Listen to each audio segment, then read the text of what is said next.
दोस्तों, ये कहानी एक ऐसी सास की है जो बेचारी बहू को परेशान करती रहती है। जब बहू नई-नई आती है तो कहीं इस चीज़ को लेके, कहीं उस चीज़ को लेके उसका पति, उसके ससुर सब उसको परेशान करते हैं, बोलते हैं अपने घर से पैसे लेकर आओ, ये वो। फिर वो कहानी ही बदल देती है बहू। देखते हैं उस कहानी में क्या करते हैं। शुरू करते हैं।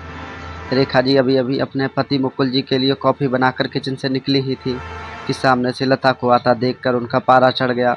रेखा जी, जब सारा काम हमें ही करना है तो तुम्हारा क्या काम यहाँ? तुम्हें पता नहीं है कि हमें सुबह उठते ही कॉफ़ी पीने की आदत है? लता, माँ जी मैं आ ही रही थी, लेकिन रवि को जल्दी ऑफिस जाना था, उनके कपड़े प्रेस करने थे, मैं टाइम लग गया।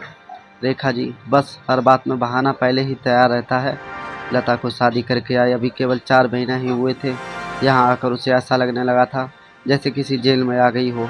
उसे कहीं जाना हो तो परमिशन लेनी पड़ती थी, कोई गलती हो जाए तो पनिशमेंट मिलता था।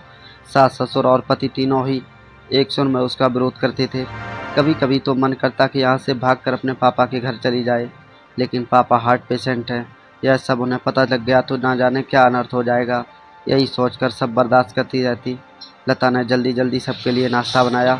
उसके बाद रवि को टिफिन पैक करके दे रही थी, तभी रवि ने आवाज़ दी, लता क्या कर रही हो? इतना टाइम नहीं है मेरे पास, कार चला के नहीं चला जाना है? मेट्रो में कितना समय लगता है तुम्हें पता नहीं है? ज़रा सा लेट पहुँचो तो ऑफिस में सुनना पड़ता है। रवि की एक इस बात की ओर इशारा था कि उसके पिता ने कार नहीं दी थी, लेकिन अब वह सब सुन लेती थी। पिता को कैसे बताए कि उन्हें अपने उसका जीवन साथी चुना था, वह पैसों का लालची है। एक दिन शाम को रवि घर आया तो उसने अपने पापा को बात की।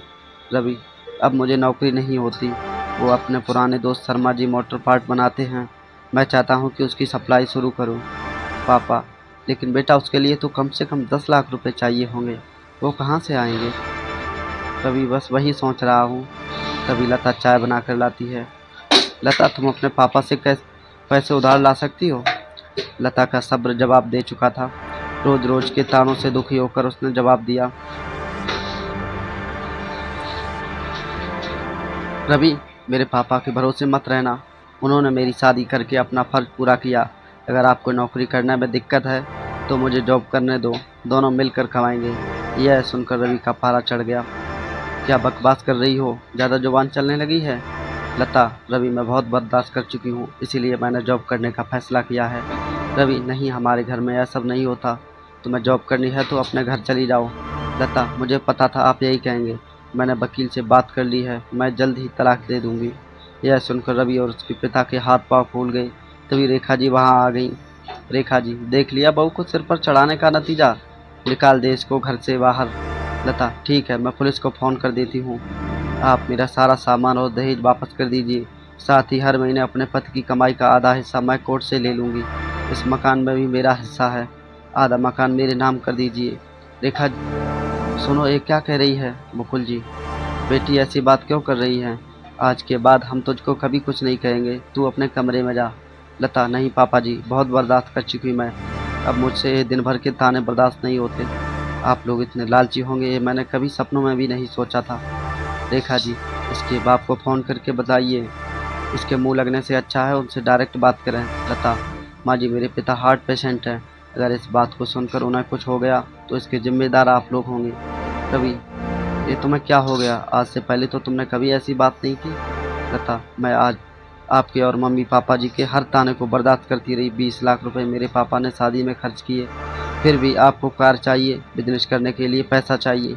लता ने उसी समय अपना सामान पैक किया और छोड़ दिया।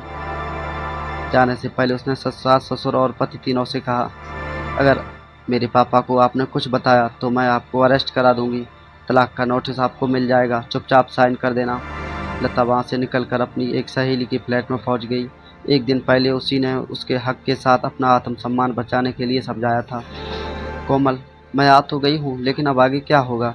कोमल, चिंता मत कर, मैंने बात कर ली है, मेरे ऑफिस में जगह खाली है, कल से तू जॉब करेगी और मेरे साथ रहेगी। 1 महीने तक जॉब करने के बाद लता एक दिन अपने घर जाती है और पिताजी को सारी बात बताती है। उसकी बात सुनकर उसके पिता कहते हैं, बेटा मुझे तूने क्यों नहीं बताया? पापा, आपने मेरे लिए बहुत कुछ किया है, अब मैं आपको परेशान करना नहीं चाहती। बेटी मैं इतना कमज़ोर नहीं हूँ, तू चिंता मत कर, घर आ जा। लता, नहीं पापा, मुझे कुछ समय दीजिए, अपने पैरों पर खड़ा होने दीजिए, अपनी एक पहचान बनाने दीजिए। कुछ ही महीने केस चलने के बाद रवि और लता का तलाक हो गया। रवि को पूरा दहेज और 30 लाख रुपए देने पड़े। साथ ही हर महीने अपनी सैलरी का एक हिस्सा वह कोर्ट में जमा करवाता था। दोस्तों, आज की कहानी यहीं पर समाप्त होती है। कहानी पसंद आई हो तो लाइक, कमेंट, सब्सक्राइब करें और ऐसे ही डेली नए वीडियो देखने के लिए हमारे चैनल को ज़रूर सब्सक्राइब करें। मिलते हैं नए वीडियो के साथ। जय श्री राम दोस्तों।